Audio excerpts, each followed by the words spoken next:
Hi guys and welcome back to our channel. Ako pa rin to, si Kute, and kung bago ka pa lang dito sa aking YouTube channel, you might consider like and subscribe para sa mga future videos pa. And for today's video nga guys, pag-uusapan nga natin kung paano gumawa ng U-Bike account. Magkano ba ang rent dito? And pwede ba ito sa mga OFW at sa mga turista? So, kung gusto mong gumala dito sa Taiwan ng tipid and convenient, panoorin mo ang video na to hanggang sa dulo.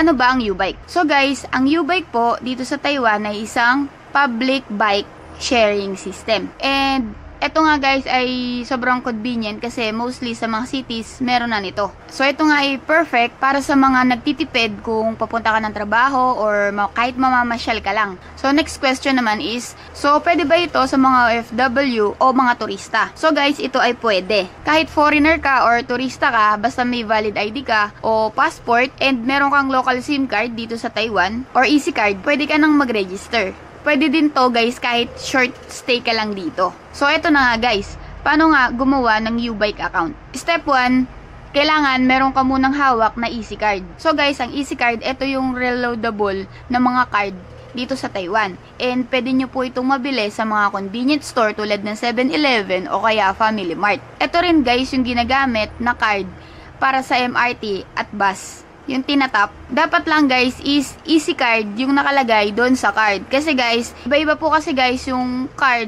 dito sa Taiwan. So, dapat guys, easy card yung nakalagay. So, ang step 2 guys, kailangan makapag-download kayo ng U-Bike app. Downloadable yan, pwede yan sa iOS guys at saka sa Android. So pag nakapag-download na kayo, proceed na tayo sa step 3 na pwede na po kayo mag-register. So step 3, mag-register nga po gamit yung passport nyo kung turista ka lang and ARC nga po kung ikaw ay isang nagtatrabaho dito sa Taiwan. Dapat din guys, meron kang Taiwan number. So ito nga guys, dako tayo dito sa app. So pag okay na yung app nyo, click nyo lang yung tatlong straight line sa taas and then click register. So, kailangan guys, meron kang Taiwan number. Tapos, sign up. Click nyo lang po yung sign up. And then, scroll down nyo lang po yan. Siyempre, di naman tayo nagbabasa nyan.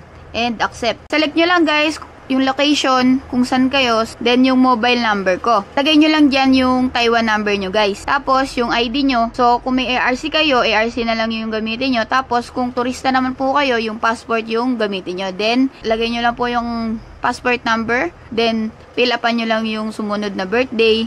Then, magbigay po kayo ng password. 2 beses po yan. Then, magsisend po ng SMS. SMS code based dun sa binigay nyo po na Taiwan number. So, yun, pagkatapos, guys, next nyo lang yan.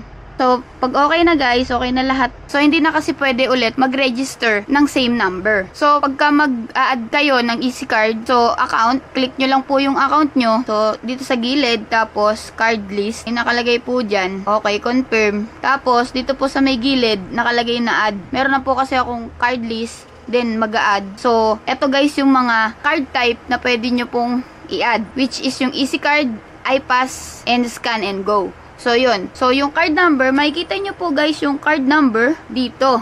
Dito sa may baba. So, yan po yung i-register nyo guys. Ilagay nyo lang po yung numbers. Pagka naka-add na po yun, makikita nyo na po yung card list nyo dito. So, pwede nyo na pong gamitin yung easy card na ni-register nyo. So, pwede na kayong mag-U-Bike. So, pwede na po kayong pumunta sa mga U-Bike station and gamit yung easy card na ni-register nyo, itap nyo lang po ito dun sa may screen. So, guys, sa mga U-Bike, meron po siyang 2 button. Nakalagay po dun, rent via IC card and yung isa naman po, rent via QR code. So, magkano ba ang rent dito sa U-Bike? So, ito guys, depende to sa city at saka sa version po ng U-Bike. So, guys, ang U-Bike po ay may 2 version. Yung 1.0 at saka yung 2.0. So, guys, yung 1.0 po is ito po yung mga kulay yellow na U-Bike. And yung 2.0 naman po is ito po yung orange. So, guys, yung 2.0, ito yung medyo mas mabilis yung takbo kaysa dun sa yellows. Ito yung parang e-bike, yung takbo. Pero ang kadalasan na rate dito guys is per 30 minutes na gamit mo yung U-Bike. Pag binalik mo ulit, ang babayaran mo is 10 to to 15 NT. Yung mga susunod na 30 minutes habang ginagamit mo nga itong bike is around 20 NT